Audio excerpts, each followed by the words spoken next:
Hey guys, it's Ginger. I bet you're wondering why am I wearing a fancy sweater? Well, you probably weren't, but I will explain. This is my writing sweater, and if you guys didn't know it, I'm a writer. I really want to be an author when I grow up. This is my baby. This contains one of my favorite stories I've written, and I got my fancy sweater. I got my Argyle socks out, my hoodie skirt, and I did my makeup all fancy. Sorry, my eyes are kind of derpy. But yeah, that was so random. Anyway, I had about 3 people request this, and I'm kind of like right now because this is one of the most confusing things in the world, so I apologize that beforehand. And this is gonna be an abnormally long video because of it. I'm gonna read until about 14 minutes, or when I hit space where it's like, oh, I'm done. Okay. Well, this is one of the most confusing things, so I apologize, and this is really based off of people around me. A lot of the characters are based off my friends, my family. Anyway, but I guess I'll start now. I'm kind of like, I don't want to read it. Okay. This is written in a log format, if you cannot see. And this is how you tell I've written this myself. This is all mine. It's in a composition notebook with my terrible handwriting. Anyway, I guess I'll start now. You can tell I'm stalling. Anyway. Young Zykeria walked out onto the dining hall balcony. Her mother's blue flowing satin dress she wore almost glowing in the moonlight. Her father, the ruler of the kingdom, invited some ancient warrior to the summer fest. I don't know why I did that. And sorry, I will be interrupting a lot, so if I find something weird. Anyway, she watched a lone shadow trudge towards the flaming kingdom. She walked back out into the dining hall, past all the war heroes telling babes about non-existent wars and they fought in, and businessmen waiting to make a buck off the famed fighter. Zykeria walked into a study with bookshelf-lined walls, a giant mound of pillows, and a desk older than the castle itself, which her mother sat at. "What's wrong, dear?" the woman spoke, sensing the girl's anxiety. "Is Dad trying to sell me off again?" Zykeria asked, picking at loose strings on her gown. "After what I did last time?" The mother laughed. "You wouldn't dare."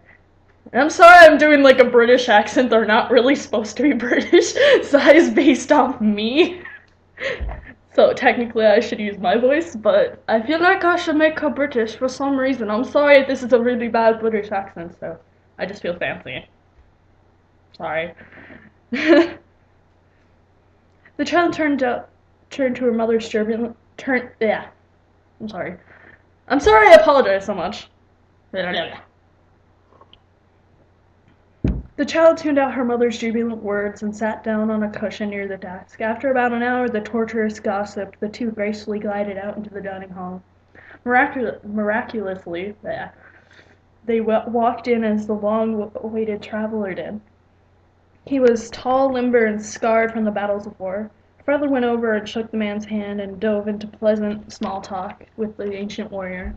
The guests and family took their seats around the table. The young mistress ended up sitting adjacent to the warrior. "You're Zykeria, correct?" the husky, strong voice asked. The maiden nodded timidly. "Ah," he stood up and addressed the room. And I'm sorry for making this weird. I didn't really know what to do, so I'll probably just skip over some of this. Anyway. Good evening, everyone. I'd like to introduce myself. My name is Gotui Geigo. Yes, I am the man that stood against the wrenches 18,000 years ago and survived the Kudukar massacre. I am the great general of Gracias Madin in the flesh. The entire room bursted with applause as she thought to herself, "Where do I know this man from? He is so famed, but yet I have no idea who he is." As the roar of claps, whistles, and howls died down, the general sat down and nudged Zykeria. "Child, why do I feel like you have no idea who I am. She she felt like the man had read her mind. What? He chuckled quietly. I mean, I think you would have remembered me from your birthdays of past years. She had then had all the moments before that she had like obliterated from her memory come back to her all at once. Sorry, that's kind of like me improving because it's kind of weird what I ended up doing. I'm not sure why I did it. And so, I guess I'll continue. The guests ate dinner and left, leaving behind an armada of dishes and horrid small talk. The family and the generals sat in the lounge over tea and fresh fruits from the 13th realm. Technically, it's supposed to be from the 7th! I am horrible! Sorry. This is pretty much realms. It's of different creatures around the world, around the universe type thing. And, the 7th realm, which is where our world, where Earth is and where humans are, is pretty much in the first realm, which is where they are, where the demons are, and where Zai is from.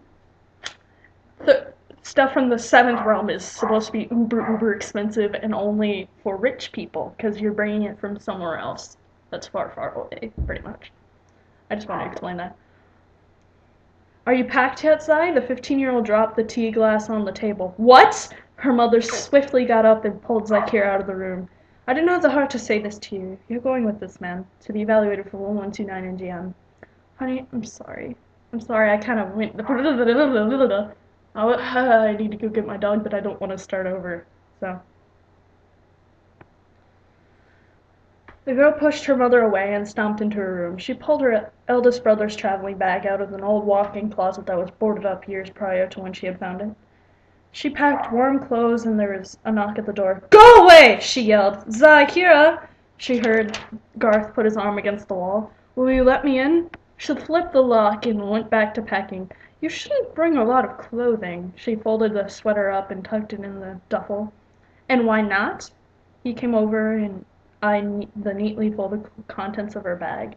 You want to carry that to your department and not even use it? She stopped folding. I think I know my limits. He nodded. He nodded.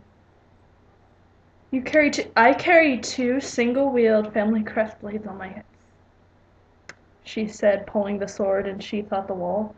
He pulled one of the swords out of the sheath. I'd love to have one of these. She snatched the sword from him. Don't you dare! The two of them laughed quietly as the king walked in. Are you packed yet, honey? The maid nodded and buckled her belt on her tight jeans. She pulled on her boots and pulled a sweater over her stained tank top. She pulled on and buckled a cloak and buckled a few knives and daggers on her belt, along with a few ration packs. Ready, she announced.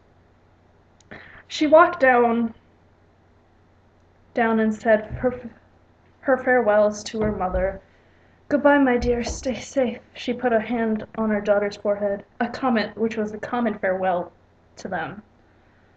She hugged her mother, and while they hugged, her mother slipped something into one of her waist packs. For later, she winked. Zakira, Garth, and the girl's father made a long journey to the kingdom's gates. This is a large kingdom, so they pretty much had to walk from, like, let's say, one side of the town to the other. Let's say that. One side of the big-ass kingdom to the other, because it's surrounded by gates, because it's a big warrior colony. The father embraced the girl and watched them cross the valley. Zai! Her brother shouted as they ran across the valley to meet with her. She glanced back solemnly and kept moving. The boys, Awego, the youngest, and the twins, Jorzan and Nelark, kept pursuing until the warriors of their father's army came and carried them back inside the gates, their hands reaching abandoned towards their sister. Zakira and Garth kept walking in the forest, surrounded by the breathing landscape and the terrified animals. We march until dawn. We can slow if you begin to tire, but we cannot stop. The girl marched in the cold, dark terrain until sunup. Can we stop now? The girl yawned.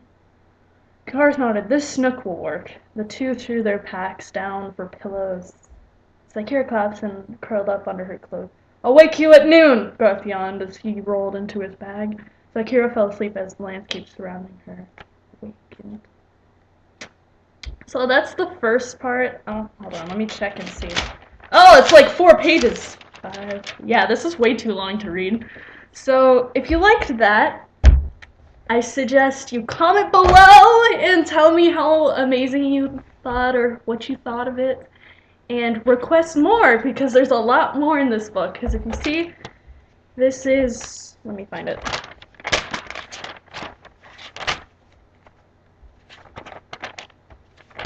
This is only the first part.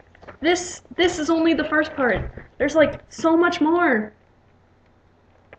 There's so much more! And if you want me to keep writing it, once I finish reading it too, I'm going to keep writing it regardless if you want me to or not. But if you liked it, comment below and I'll read more. Alright. Alright, I guess that's it. That's... alright. Alright. Anyway, bye.